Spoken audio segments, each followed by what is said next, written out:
Le preguntaron a alguien qué hacía cuando se sentía sin fuerzas y con ganas de no continuar porque venían las crisis. Y él respondió: una oración. Porque no hay nada mejor en medio de las crisis que hacer una oración, pero no cualquier oración, porque en medio de las crisis viene la sensación de derrota, de frustración, viene la sensación de tristeza y de dolor, de angustia, y usted no se puede dejar llevar por esas sensaciones. Usted necesita hacer una oración, pero no cualquier oración, una oración con características específicas para salir de la crisis. De eso vamos a hablar hoy en Fortalece tu Fe. ¿Cómo orar en medio de las crisis? Quizá este video no sea muy cómico, no sea muy chistoso, pero será efectivo y le ayudará.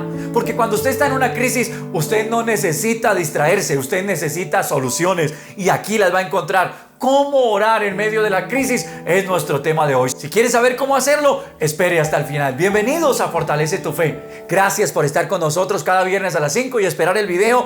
Y ayúdeme a compartir el link del video, el enlace. Suscríbase a nuestro canal. A usted no le cuesta nada, dicho sea de paso, pero sí nos ayuda a llegar cada día más gente. Y cuando alguien se suscribe a nuestro canal, nosotros celebramos. Sí, señor, hacemos fiesta porque hay uno más unido a fortalecer la fe. Active las notificaciones para que esté enterado cuando subimos un nuevo video y ayúdenos a compartir. Bien, bienvenidos a este tiempo de fortalecer la fe, hablando acerca de cómo orar en medio de las crisis.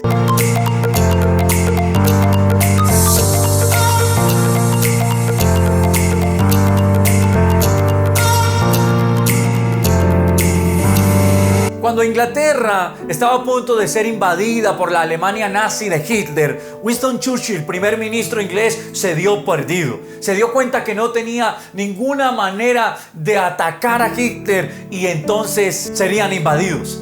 Así que declaró esto, está en la historia: lo único que nos queda es orar. Y se armaron casas de oración, frentes de oración en toda la nación de Inglaterra en ese tiempo. Y dice la historia que Hitler iba con su ejército a invadir decididamente Inglaterra, pero nunca pudo llegar. Algunos dicen que no saben qué ocurrió. Otros cuentan que una niebla cubrió el ejército de Hitler y no los dejó avanzar y tuvieron que retroceder para nunca más volver. Dios les dio la victoria a una nación que en medio de la crisis se volvió a la oración, y creo que Dios nos dará la victoria. De hecho, de esa historia sale una frase que se ha acuñado a era tras era, y es la frase de la reina de Inglaterra de la época que dijo: le temo más a un ejército de personas orando que a un ejército militar. Porque la oración en medio de la crisis tiene poder. No hay nada mejor que hacer una oración en medio de la crisis.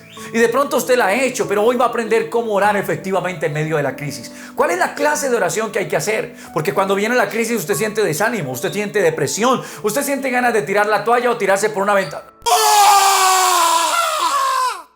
Oh, no lo vaya a hacer. Pero esa es la sensación, y usted no se puede dejar dominar por esa clase de sentimientos, porque entonces su oración será como la del niño que va pateando todo por la calle aburrido, o como la de persona que levanta la mirada al cielo y dice: ay, no aguanto más, Dios mío, y ya pensando que eso es una oración efectiva. Y eso lo único que es una expresión emocional de lo que yo estoy viviendo en el instante. Pero las oraciones efectivas en medio de la crisis traerán respuestas sobre usted en el nombre de Jesús. ¿Cómo hacerlo? Definitivamente las oraciones en medio de la crisis son oraciones únicas, especiales, con características específicas.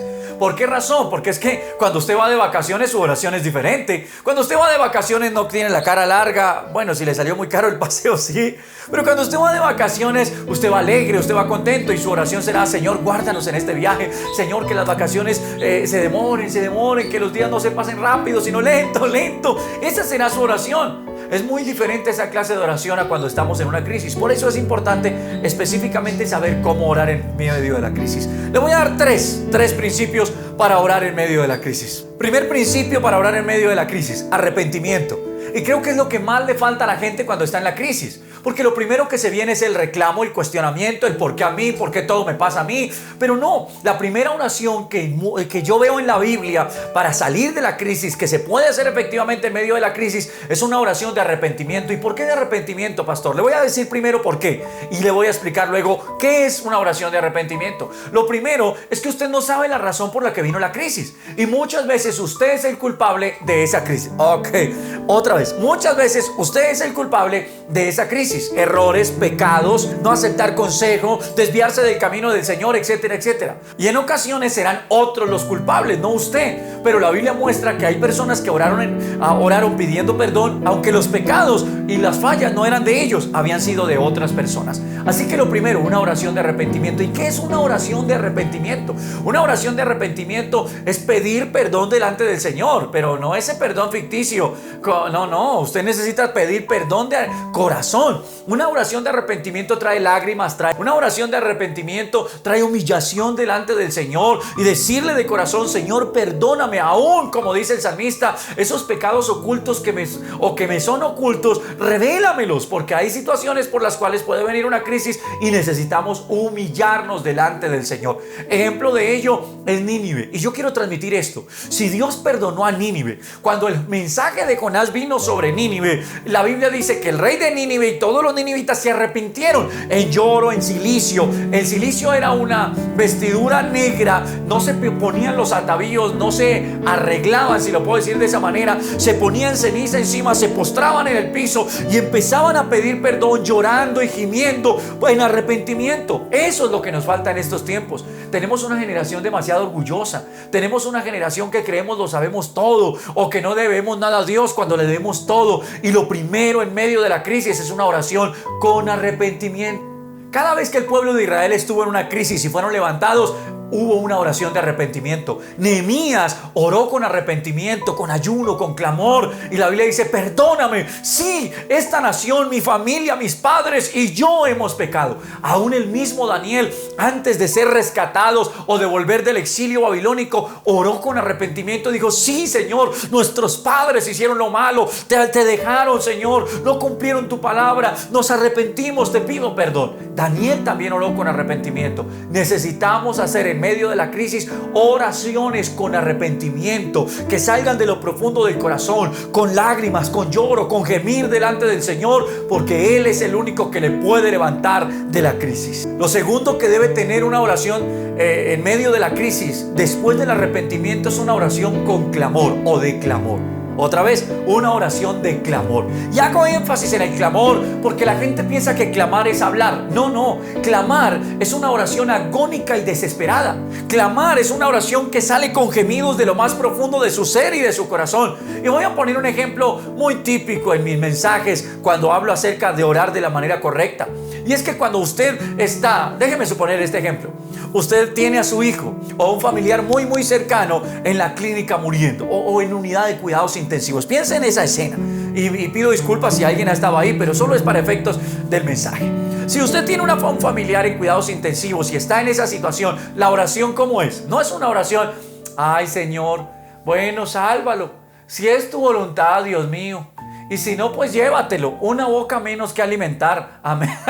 No. Cuando usted está en esa situación, la oración es de clamor. Y si hay alguna mamá que me ve ahora, entenderá lo que le estoy diciendo. Y si hay alguien que ha pasado por esta situación, entenderá lo que le estoy diciendo. La oración de clamor es con gemido: Señor, obra un milagro. Padre, te pido. Esa oración que sale de lo profundo del corazón, que va más allá de la oración raquítica, escuche, y cotidiana de muchos. Es una oración de lo profundo del alma. Una oración como la que hizo Ana. ¿Sabe que la Biblia dice que Ana clamó a Jehová? Ana muchas veces había orado por tener un hijo. Para aquellos que no sabían, Ana fue la mamá de Samuel, uno de los profetas impresionantes del Antiguo Testamento, y que ungió a Saúl, el primer rey de Israel, y también a David. Samuel era un hombre tremendo, pero Samuel fue pedido por su mamá. Ella no podía tener hijos y ella vino al altar y clamó. Su clamor fue tan impresionante que la Biblia dice que el sacerdote de la época, Elí, pensó que ella estaba borracha. Imagínese el clamor.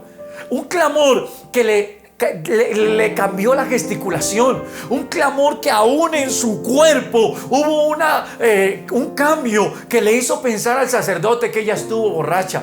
Nosotros necesitamos clamar cuando vamos a un funeral o cuando vemos que alguien perdió a un ser querido porque falleció y esa persona llora, se desmaya. No lo criticamos.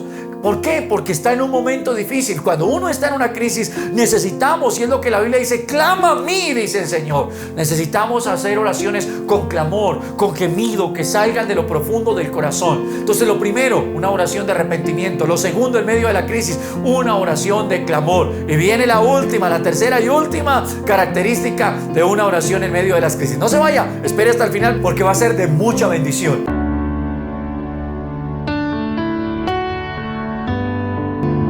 La tercera y última característica que debe tener una oración en medio de la crisis es de las más olvidadas. ¿Por qué? Porque uno en las crisis se desespera. ¿Le ha pasado? ¿Se ha desesperado? ¿Y cómo se desespera? Cuando usted se desespera es más o menos así. Imagine que se le enfermó el niño y usted dice, oh, estoy desesperado. No, ese desespero hace que usted salga corriendo, que se le olvide todo, que si sale al hospital se ponga un zapato de uno y otro del otro. No le importa cómo va vestido porque usted tiene desespero. En las crisis uno tiende a desesperarse, pero la tercera característica de una oración en medio de la crisis tiene que dejar de lado el desespero.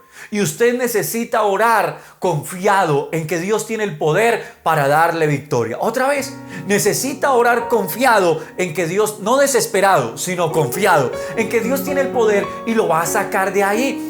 Y cuando viene el desespero, difícilmente vamos a orar confiados. Por eso usted necesita clamar y humillarse. Ahí, en esas dos características, las primeras que le hablé, usted suelta todo lo que tiene en su corazón. Usted se desahoga delante del Señor para que cuando venga la tercera característica o manera de orar en tiempo de la crisis, usted esté confiado en Dios, en que Él tiene el poder.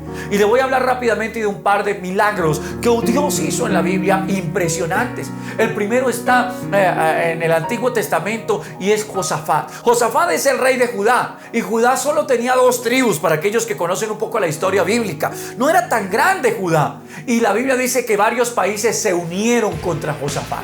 Varios países en guerra y venían con miles y miles y miles de soldados a hacerle guerra, al punto de que cuando le dijeron a Josafat, vienen los reyes y le dan los nombres, él dice, no puede ser, Dios mío, ¿qué vamos a hacer? Nosotros no podemos salir de esto. Y había una crisis tremenda porque serían asesinados, devastados y llevados cautivos. Así que Josafat, escuche, se postra delante del Señor, habla con todo el pueblo y todos se humillan delante de Dios. Y Josafat dice, Señor, nosotros no tenemos la fuerza para ir contra esta gente, pero tú tienes el poder, tú has librado a tu pueblo, confiamos en tus promesas, Señor. Y empiezan a orar, pero cuando usted lee las palabras de Josafat, hay una confianza en su oración, no hay un desespero. Es que hay diferencia, porque cuando, ay Dios mío, ayúdame, Dios mío, es que descanse, ay Padre de la gloria, esa oración está expresando que usted tiene tal desespero que no espera, no confía en que Dios lo puede ayudar.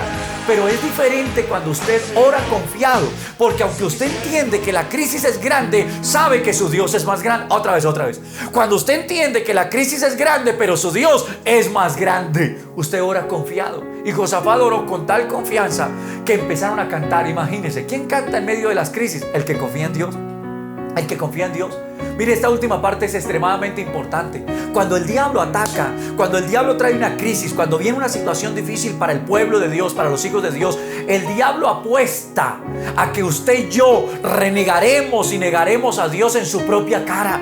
El diablo espera que usted y yo simplemente dejemos las cosas botadas, reneguemos de Dios. Esa es la victoria del diablo, pero se quedará con los crespos hechos. Sí, Señor, porque usted y yo seremos como Job y declararemos, aunque Él me mate, aún en Él esperaré. Tenemos confianza en Dios. El diablo está esperando que usted falle. Otra vez, el diablo está esperando que usted falle, que usted reniegue, que se desespere, pero Dios está esperando que usted confíe. ¿A quién le va a obedecer? ¿Y quién va a llevarse la victoria en su vida y en su caso? Yo espero que sea el Señor. Josafat oró con tanta confianza que cantaron. Y la Biblia dice que Dios le habló y le dijo, no se preocupen, yo voy a pelear por ustedes. Y esos ejércitos Dios los deshizo. Ellos no tuvieron que pelear. El ejército de Judá no tuvo que pelear esa batalla. Dios hizo que entre ellos el ejército enemigo se mataran. Y cuando llegó Judá, Josafat con su ejército, lo único que tuvieron que hacer fue recoger el botín y demoraron 3 días. Yo oro que después de la crisis vendrá un botín de bendición para usted en el nombre de Jesús. Escríbame amén. Vamos, coloquen en el comentario, viene un botín, viene un botín, viene un botín, viene la bendición de Dios sobre su vida en el nombre de Jesús. Ore con confianza. Cuando los discípulos estaban en la barca y Jesús estaba durmiendo y la tormenta vino, ellos se desesperaron. Pero Jesús se asombra y dice, ¿es que ustedes no tienen fe? Es que ustedes no confían, yo estoy en la barca. No tengan miedo, les dijo el Señor. ¿Por qué? Porque Él está en nuestra barca. Ore confiado de que Él traerá esa sanidad. Ore confiado de que aunque el diagnóstico médico diga lo más grave que se pueda dar, el Señor también dice que para Él todo es posible. Que aunque la cuenta esté en rojo, el Señor dice que es el dueño del oro y de la plata. Que aunque la crisis parezca no tener salida, nuestro Dios abre caminos donde no hay caminos. Ore confiado. Cuando usted tiene estas tres características en su oración en medio de la crisis, la victoria será segura y Dios vendrá en su rescate. No se deje llevar por el desespero, no se deje llevar por la angustia, no se deje llevar por la sensación de depresión y demás. Usted necesita orar, 1, con arrepentimiento, 2, con clamor y 3, con confianza en que Dios tiene poder para darle victoria. Antes de que hagamos una oración, porque creo es necesario, le estoy diciendo, lo mejor en medio de la crisis es orar. Y no voy a terminar el video hasta que tengamos esta oración. Ore conmigo y pidámosle a Dios que nos ayude, que nos saque de la crisis, que confiamos en Él, pero que también nos arrepentimos creyendo que Él tiene misericordia de nosotros. No sé qué situación difícil está pasando ahora. No sé por qué lucha usted atraviesa en este momento. Solo sé una cosa. Dios oye el clamor de sus hijos. Usted no está solo, Dios está de su lado. Ore conmigo. Señor, queremos darte gracias en esta hora. Yo doy gracias por cada uno que me ve del otro lado de la pantalla, Señor. Y te pedimos en el nombre de Jesús de Nazaret que nos ayudes en medio de la crisis, Señor. No conozco la crisis que ellos pasan, pero he pasado por varias, Señor, y he visto tu mano. Y pido que en este tiempo, Señor, tú te glorifiques con poder. Hoy venimos con arrepentimiento y te pedimos perdón, Señor. Y aunque cada uno en intimidad se arrepentirá, llorará y clamará, Señor, hoy pedimos perdón por lo que nuestra nación ha hecho, nuestros gobernantes han hecho, nosotros hemos hecho, y pedimos que nos libres. Hoy clamamos a ti entendiendo, Señor, que tú tienes el poder para obrar. Clamamos a ti, Señor, basados en tu palabra que dice que si clamamos tú nos vas a responder. Y confiamos, Señor, confiamos en que tú estás en control, confiamos en que nuestra familia está en tu mano, en que nuestra salud te pertenece, en que nuestra provisión viene de ti. En el nombre de Jesús yo oro para que toda crisis que cada uno libra, Señor, tú le rescates, tú obres milagros y le saques en victoria, Señor, en el nombre de Jesús. Amén. Gracias por llegar al final. Recuerde, comparta el video. No le cuesta nada, pero a muchos les va a bendecir. Mire, este mensaje de cómo orar en medio de la crisis lo necesitan escuchar muchos. De pronto usted lo tiene que volver a oír, a ver, pero seguro le ayudará cada día más. Gracias por llegar al final. Nos vemos en el próximo viernes a las 5 de la tarde en Fortalece tu Fe. Y recuerde que lo mejor de Dios está por venir.